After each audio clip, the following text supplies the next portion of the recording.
Hey everybody, this is Alex Merced from alexmerced.com, and I wanted to talk about a little bit about communication. Now, if you're involved with the Libertarian Party and the inner workings of the Libertarian Party, you know there's been some very big debate over messaging strategy over the last years. In particular concerning sort of strategy from the vice chair of the Libertarian National Committee.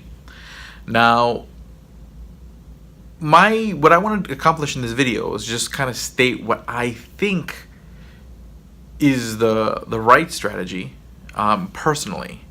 Okay, but again, different strategies work with different people. Different ways of communicating work with different people. So at the end of the day, people should try different things. And sometimes you want to be really provocative. Sometimes you want to be really nice. It really depends on the person. Depends on what you're trying to accomplish.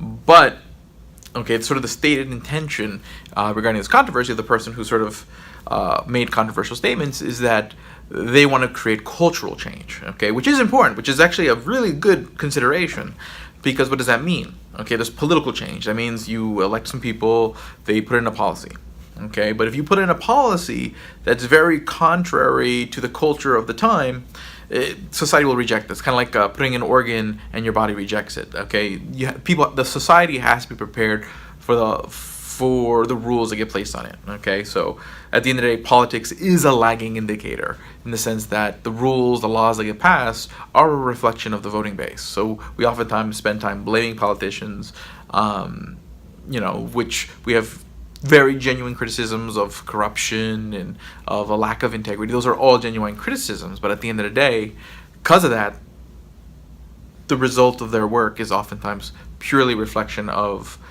the voters, because that's how they get reelected. So it's really the culture that the voters exist in that creates institutions, the rules, the borders in society, and how society functions.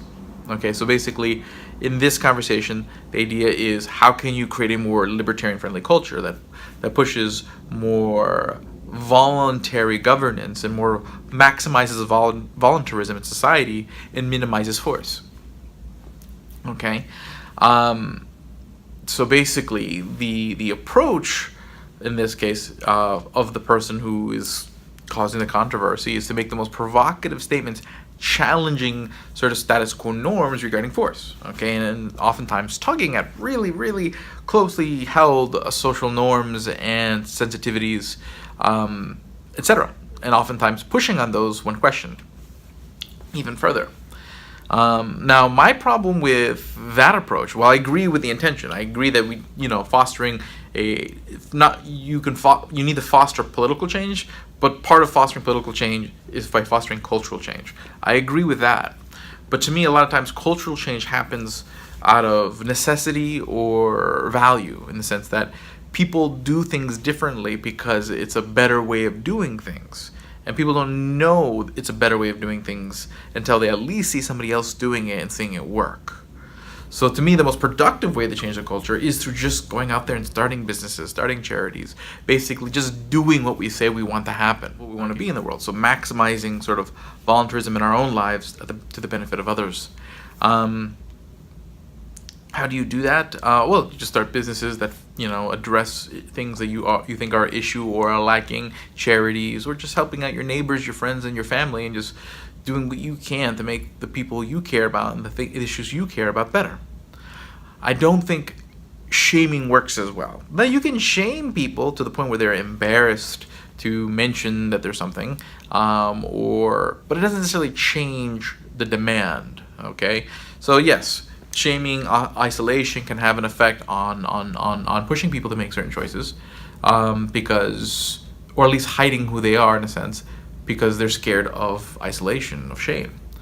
But it doesn't necessarily mean that they suddenly believe that the choice that they want to make or the thing that they want to talk about is suddenly bad, or if anything, it creates resentment, and it creates a desire to want to believe the opposite, because people don't like being told that they're bad and whatnot, and oftentimes will be combative against those ideas. So you're actually making them more hostile to the ideas of liberty.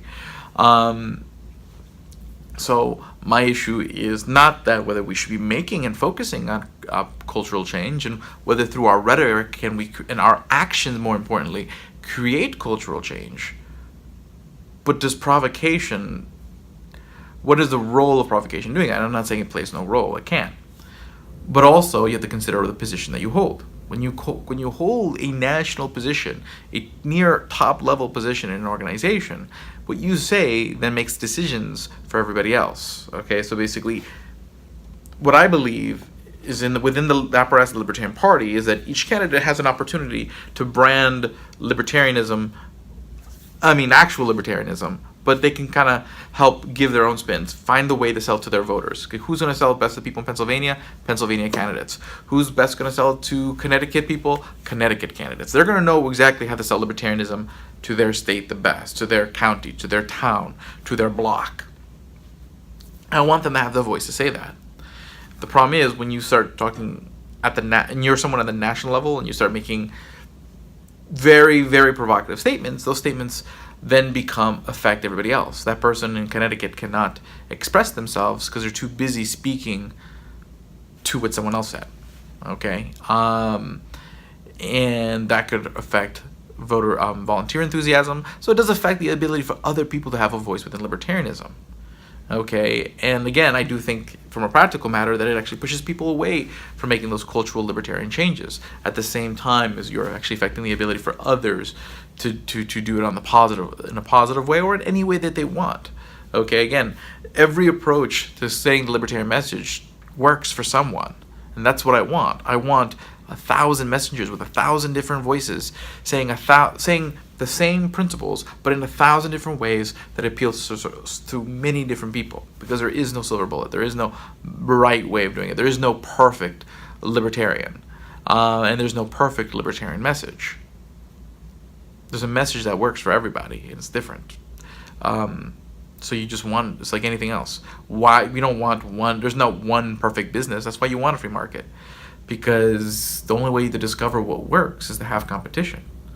Problem is, when you speak for everyone, you drown out that competition, and you don't allow those competing voices to interact, discover what works and what doesn't work, because you've just decided it for everybody. And that's kind of where I have an issue, one with, the message relative to the position of the person delivering the message, and why I decided to throw my hand in the race to serve as vice chair, while at the same time wanting to serve the party and just keep focus on productivity and spreading the message of liberty, and running a good ship that does that.